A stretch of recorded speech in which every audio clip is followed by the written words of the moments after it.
Hi, I'm Ferdi Serim, and I want to invite you to Unforgetting Remedios, the power in your hands. Ascend is a nonprofit that's dedicated to family well-being in a digital age. We help people develop and apply durable skills for life, work, and learning. And today our journey will take 3 stops. We're going to visit 3 topics: Unforgetting, Remedios, or the power in your hands, and what are we going to do about it? My dear friend Margaret Ryle once said, "You can't learn anything from anyone you don't have a relationship with," which is why I'll begin by sharing how I became who I am today with you here. Ferdi Serim in Turkish means a unique old soul who steps ahead. And that's the spot where I was conceived, in Üsküdar, Istanbul. However, I was born in Princeton, New Jersey. And the cultural hero that I was allowed to learn about, Nasruddin Hoja, is shown here. He lived a long time ago, and he's always shown riding on a donkey backwards because he said, the donkey's too smart to step into a hole, and you can't know where you are until you know where you've been. So where I've been using improvisation to unlock creativity for 50 years. I discovered right away that improvisation can't be taught, but it can be learned because improvisation is a conversation. As musicians, we're seeking newer and fresher understandings that come alive in the moment through discovery. When I started teaching, I offered up a prayer: please God, 10 years from now, don't let me be one of those teachers who can teach but can't play. And 10 years later, I was on the bandstand with Dizzy Gillespie in my hometown. The other picture last year was a courageous student, Michael, who joined our improv workshop for well-being at the San Juan Jazz Festival.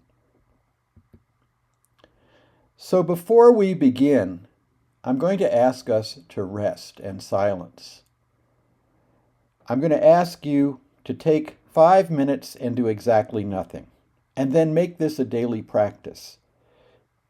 This time is yours alone. It's your own self-care. It's setting a boundary. And doing this every day is good, but it's not the main point, because doing it every day is impossible. You will miss a day. What's most important is starting again the next day. This will give you and strengthen the discipline and resilience needed for the long haul. And it will help you to develop the joyful perseverance we're going to need for the long haul. So in the next 5 minutes, listen within. See what feelings arise and what memories. For what healing help or solutions are you grateful?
Here is the poem, An Invitation to Brave Space by Mickey Scott Bay Jones. We learned about this through SEL for New Mexico. Take a moment and find the line that jumped out at you most. Which line of this poem touched you the most? And then we'll hear 3 from the audience.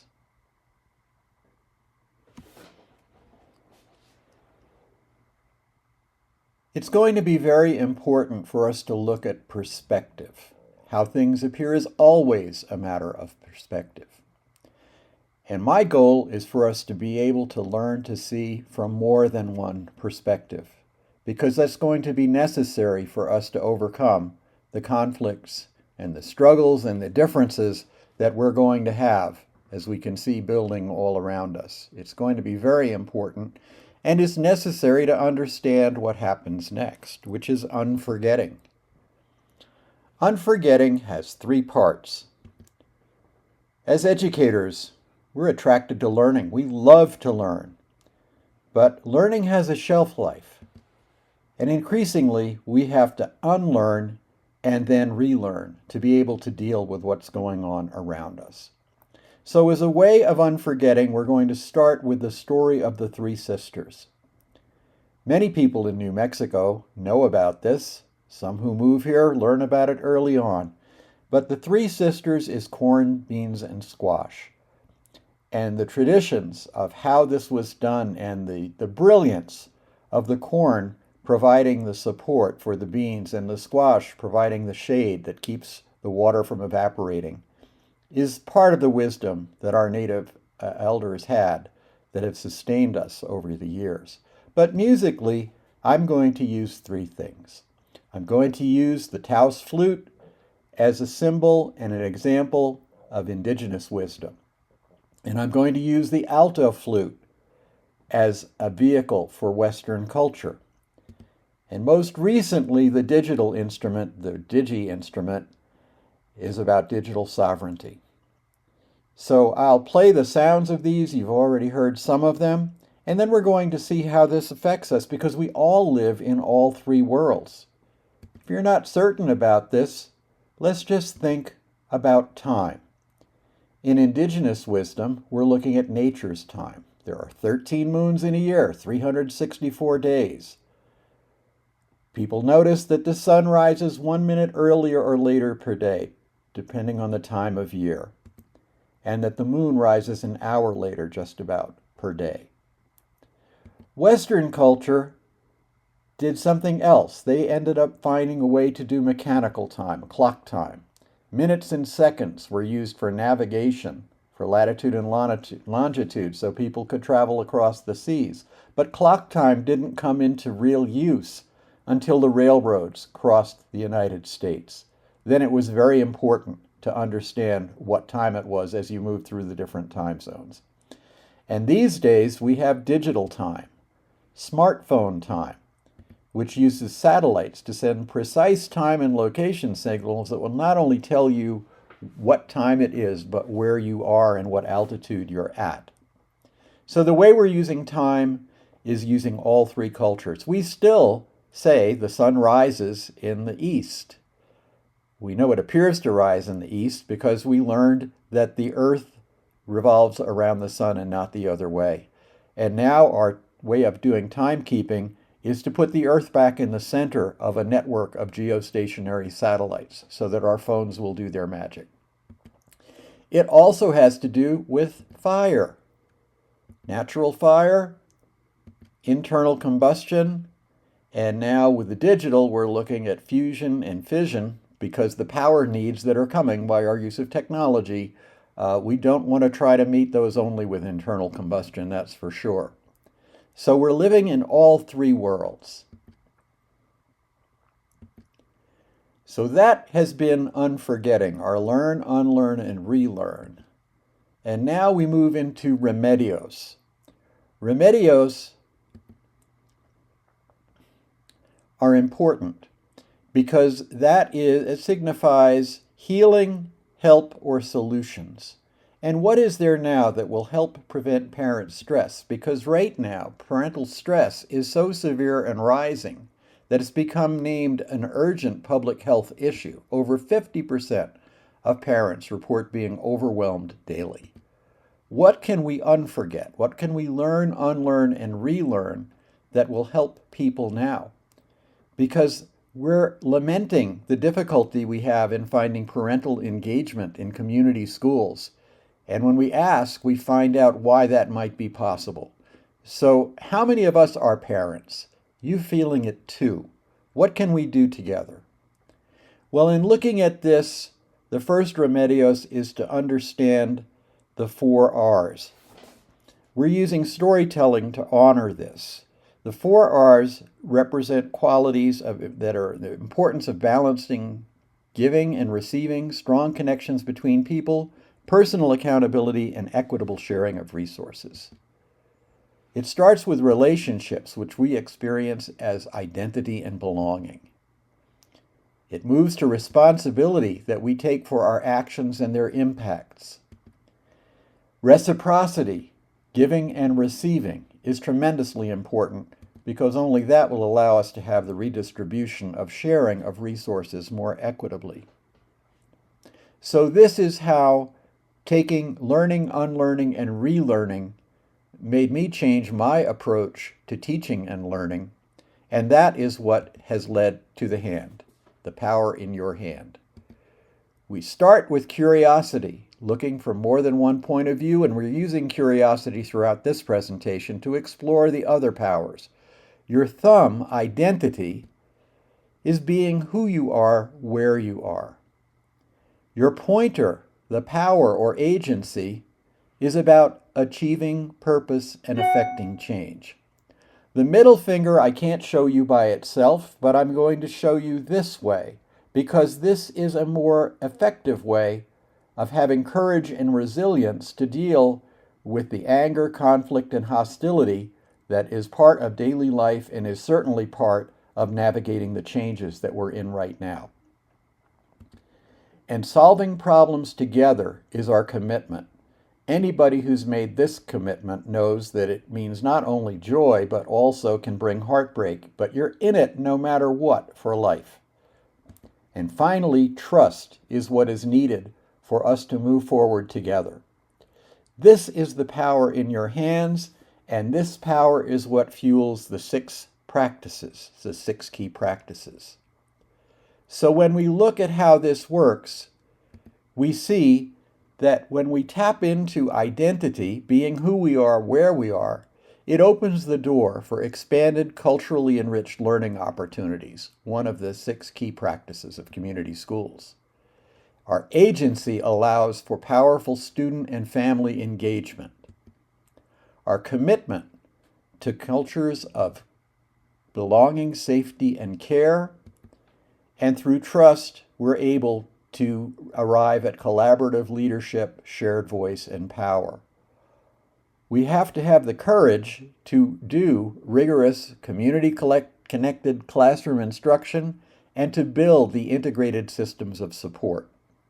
So the power in your hands is what gives the power to implement the 6 key practices that we're going to discuss in the conversations that come a little bit later.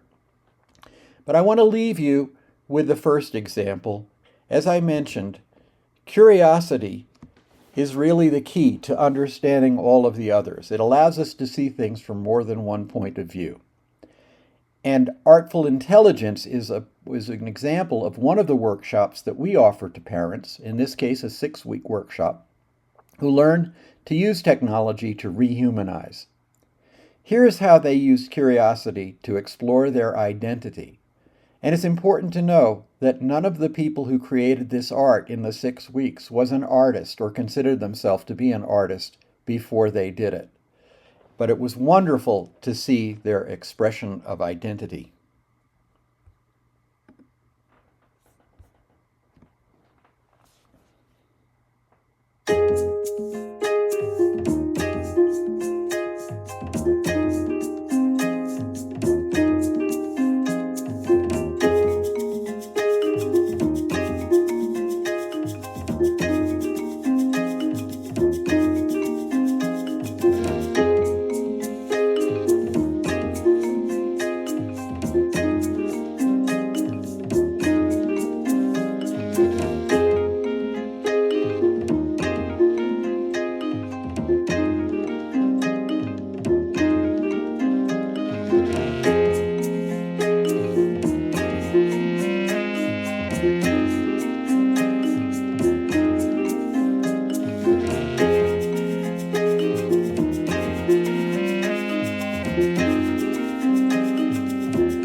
Pocket Canvas Workshop is part of Artful Intelligence, which is led by Melanie Schultz, a gifted South African artist and musician who's part of our team and led these folks online over a 6-week period to create such wonderful art.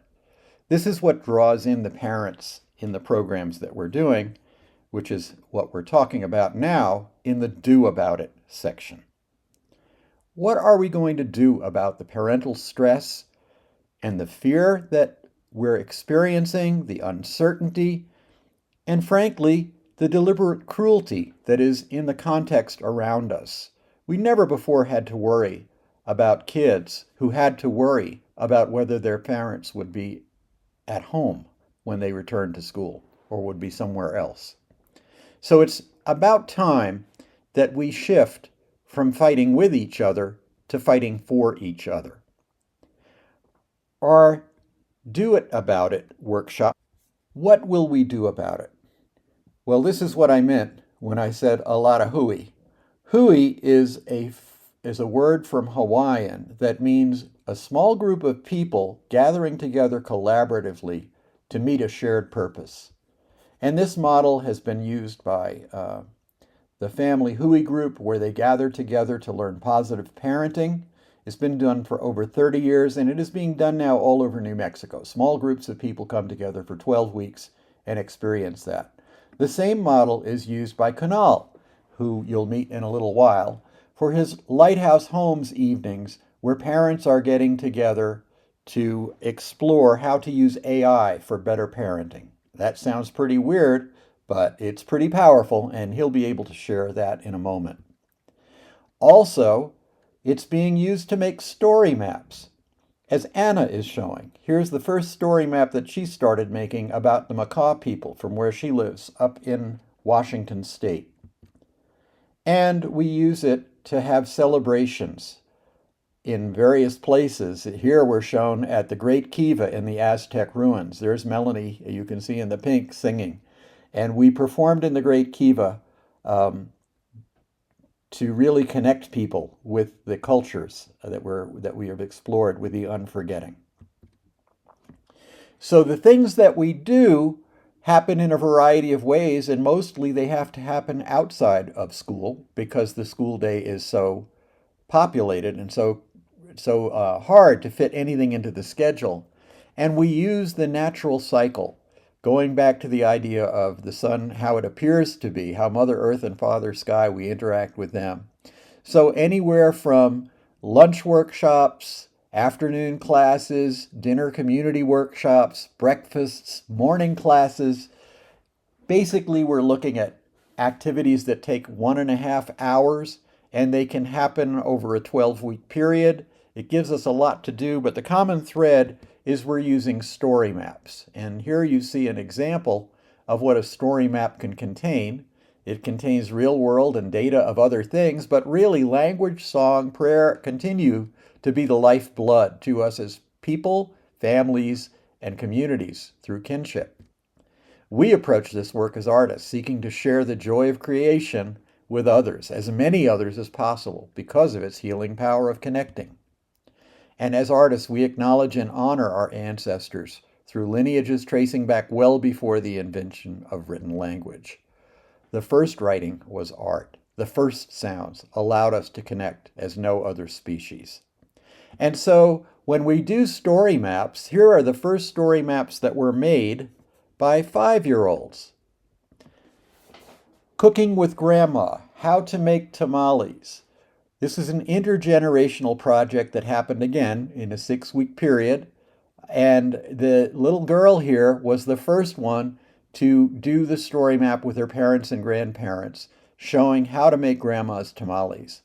And the joy that was made in sharing these recipes and the pride that the families took when these were posted online and they could see it was really inspiring. The second one was made a couple of days later by another 5-year-old. He wanted to make his grandma's Rice Krispie treats. And the story of what it is and how this activity connects the parents, again, with a sense of pride and accomplishment is really inspiring. Story maps are available to every student and every teacher in New Mexico for free. But nobody's been using them because it takes about 2.5 hours and a week of practice to learn how to do it. That's why Ascend is providing these workshops for parents and schools. And many of you have been encouraged to sign up for this. Those of you who didn't hear about it in the networking session last night, we encourage you to look at it again. But story maps are the way that we're able to do these things. So we're going to enter into a period of conversations, and I'm going to ask people to join us.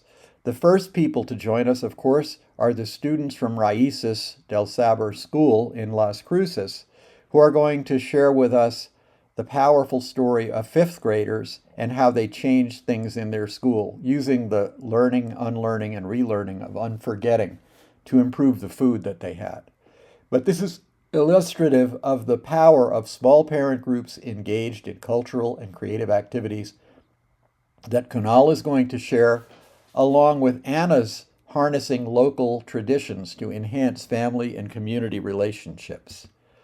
This is illustrating how we use powerful student and family engagement, expand the culturally enriched learning opportunities to result in the rigorous community-connected instruction in the classroom. Our other conversations that will come will involve Anna, who's going to talk about overcoming barriers to parent engagement, and Cynthia, who's going to share with us together. They're doing a workshop a little bit later today on aligning the MLSS and the 6 key practices. This gives us the collaborative leadership of shared power and voice, how to create and support cultures of belonging, safety, and care, and how to weave those into integrated systems of support. So the power in your hand is powering these 6 key practices that are what we're going to need to get through everything that we're talking about. So let's now turn to the panels. We'll take a moment for the students to come up and for our other colleagues to join us for the remainder of our conversations. Thank you very much.